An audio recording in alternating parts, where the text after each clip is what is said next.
welcome to Season 2, the official podcast of the Fish Wrapper publication. Our goal is to bring you story content to inspire, encourage, and uplift the soul. It's our hope you find these stories refreshing, thought-provoking, and motivating as you face the challenges of everyday life. So turn us up and tune your ears, and let's get started by jumping right into the story.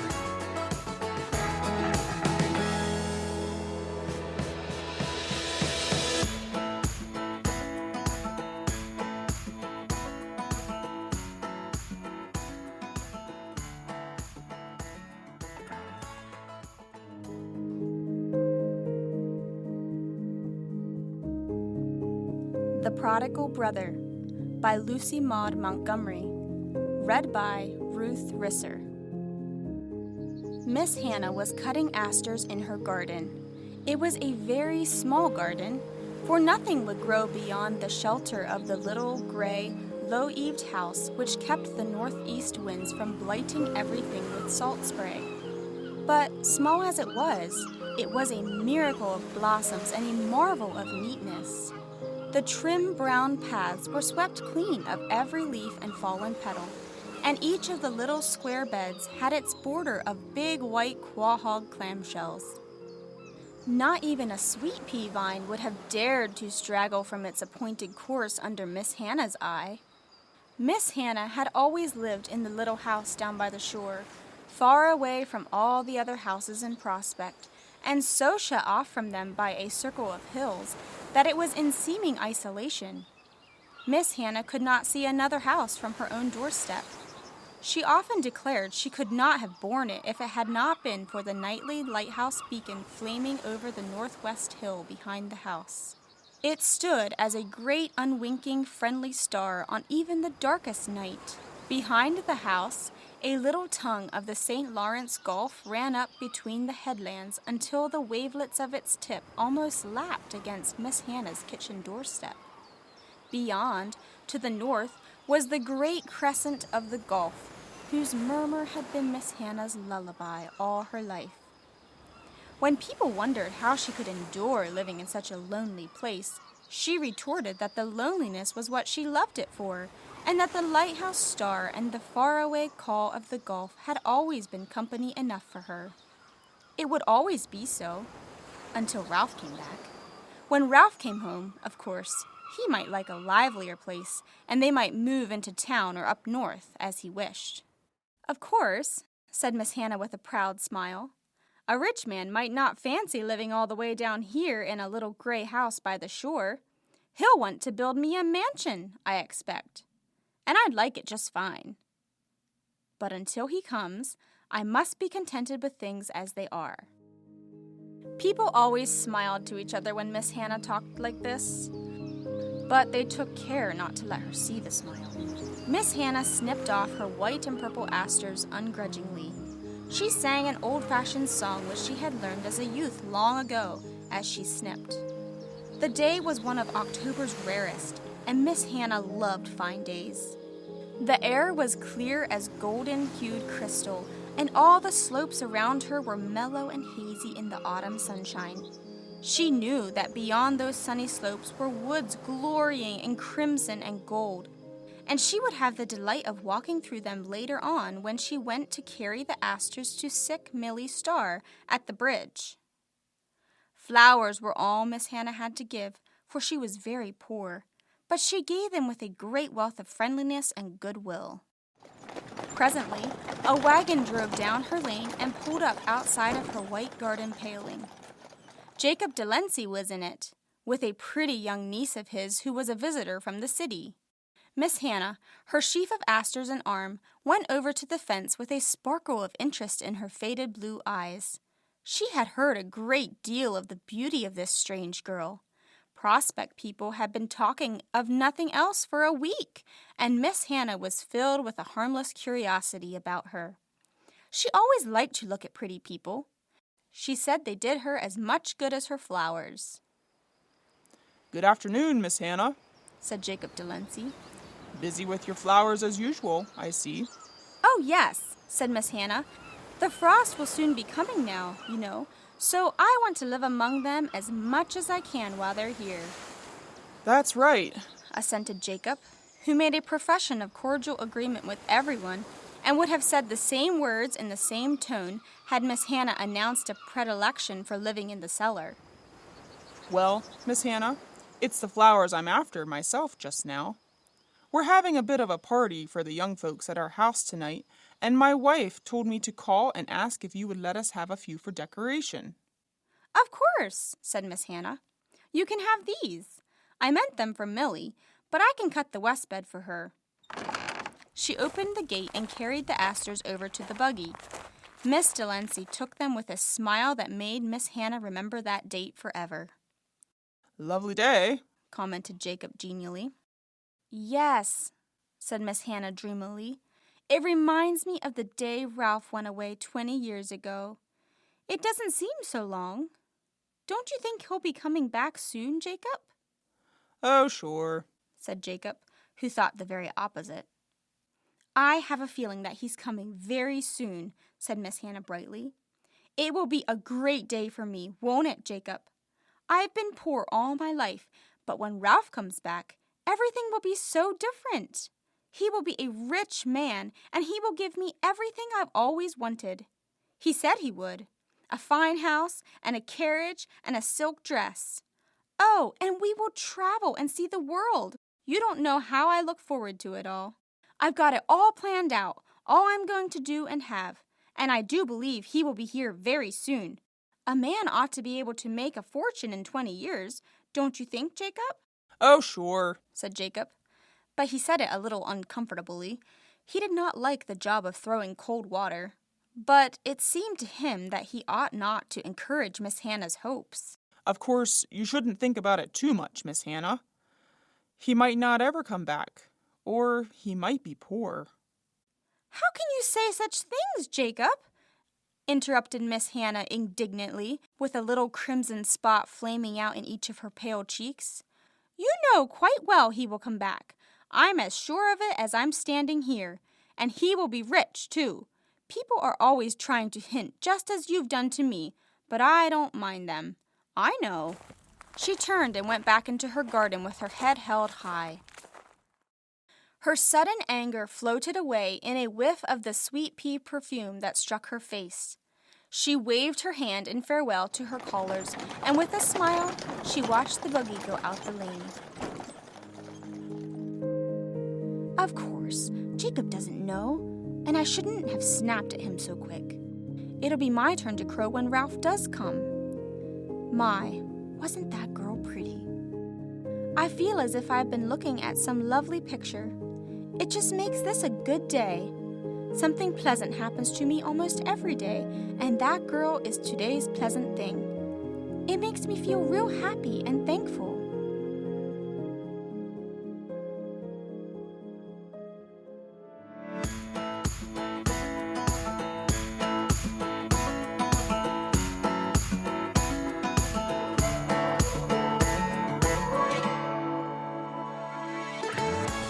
We hope you've been enjoying this story.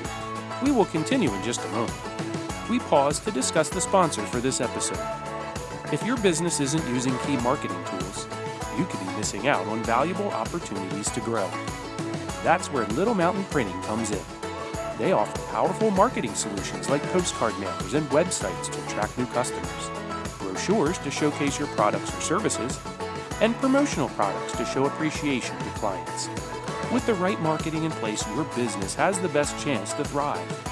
Get started today by calling Little Mountain Printing at 717-933-8091 or visit them online at littlemountainprinting.com. Now let's return and finish the story.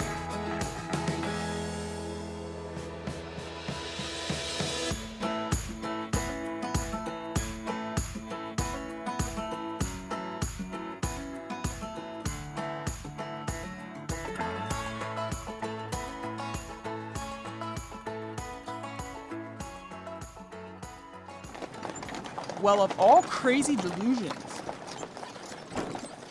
Jacob Delancey was exclaiming as he and his niece drove out the lane. What is it all about? Asked Miss Delancey curiously. Well, it's like this, Dorothy. Long ago, Miss Hannah had a brother who ran away from home. It was before their father and mother died. Ralph Walworth was as wild and young as ever a young man. To add to it, he was an irresponsible spender as well. Nobody but Hannah had any use for him, and she just worshipped him. I must admit he was really fond of her too, but he and his father couldn't get on at all. So finally, he up and runs away. It was generally supposed that he went to the mining country. He left a note for Hannah, bidding her goodbye and telling her that he was going to make his fortune and come back to her a rich man. There's never been a word heard from him since, and in my opinion, it's doubtful he's still alive. But Miss Hannah, as you saw, is sure and certain he'll come back with gold dropping out of his pockets. She's as sane as anyone else, but there's no doubt she's a little cracked on that point. If he never turns up, she'll go on hoping, quite happy, until her death. But if he should turn up and be poor, as is 10 times likelier than anything else, I believe it will kill Miss Hannah. She's terribly proud and so sweet, but you saw yourself. If he came back poor, after all her boasting about him, I don't believe he'd ever get much of a welcome from her. And she'd never hold her head up again, that's certain. So I hope that Ralph Walworth never turns up, unless he comes in a carriage and four, which is about as likely, in my opinion, as him coming in a pumpkin drawn by mice.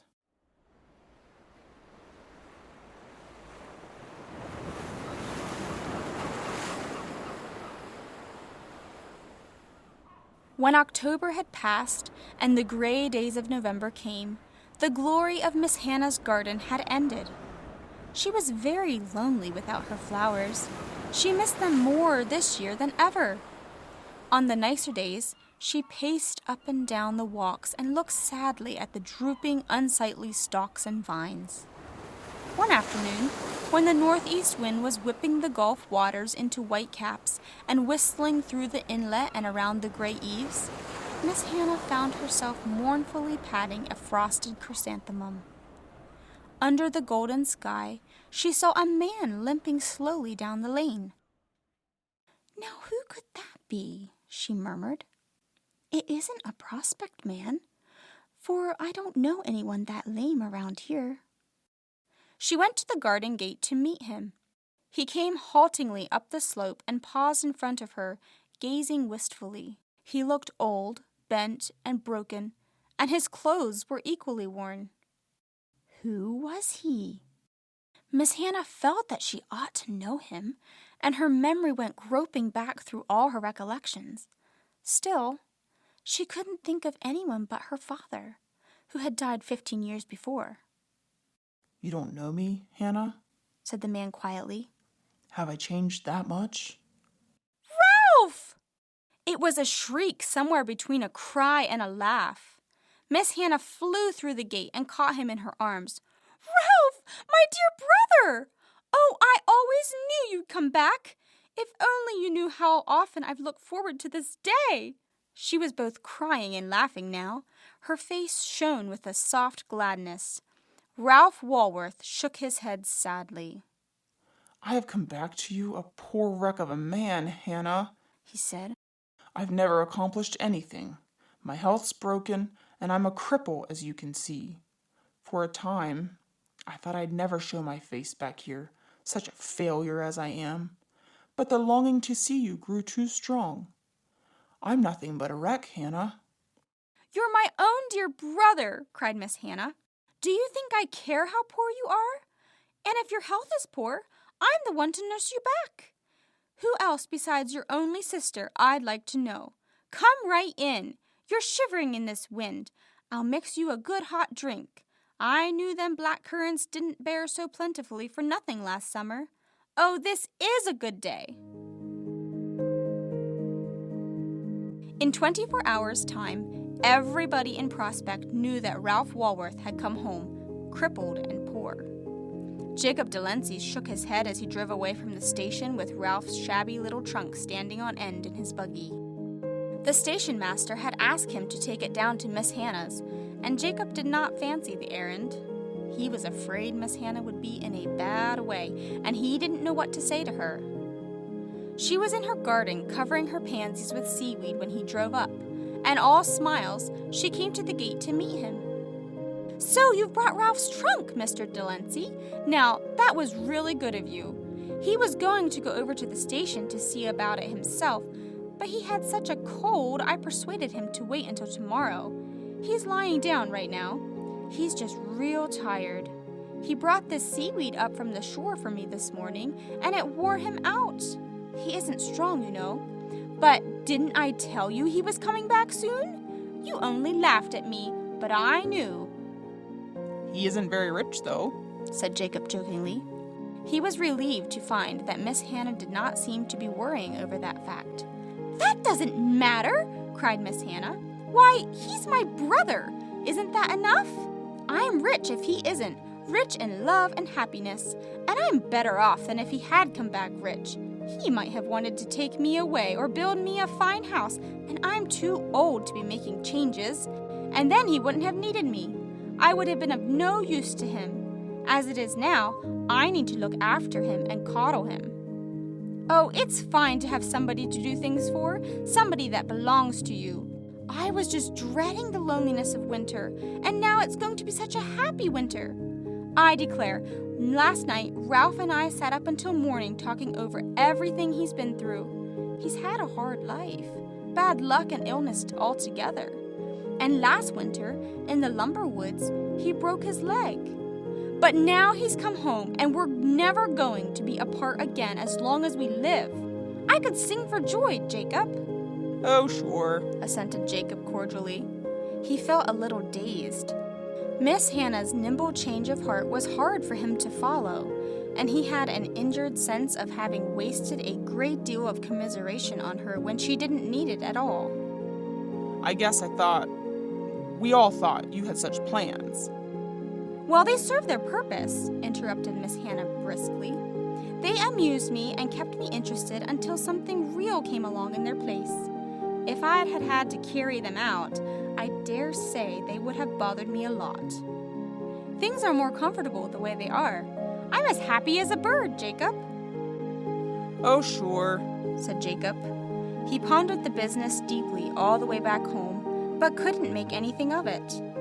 "But maybe I'm not supposed to," he concluded sensibly. The end.